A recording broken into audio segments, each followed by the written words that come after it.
સિદ્ધપુર પંથકમાં ગત મોડી રાત્રે મેઘરાજાની ધમાકેદાર એન્ટ્રી થઈ હતી અને મોડી રાત સુધી વરસાદ વરસવા પામ્યો હતો અને વરસાદના વિરામને કલાકોનો સમય વીત્યા બાદ પણ નીચાણવાળા વિસ્તારોમાંથી વરસાદી પાણીનો કોઈ નિકાલ થવા પામ્યો નથી, જેમાં ખાસ કરીને પાટણ શહેરના રેલવે ગરનાળાની અંદર વરસાદી પાણી ભરાઈ જતા કલાકોનો સમય વીત્યો હોવા છતાં પણ ગરનાળામાંથી પાણી નિકાલ થવા પામ્યો ન હતો.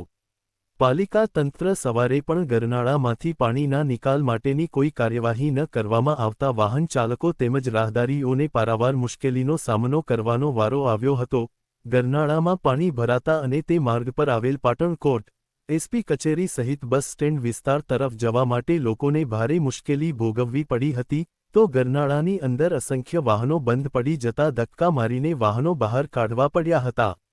ત્યારે નગરપાલિકાનું નગરોળ તંત્ર વરસાદના વિરામ બાદ પણ પાણીનો કોઈ નિકાલ ન કરતા સ્થાનિકોમાં ભારે રોષ જોવા મળ્યો હતો.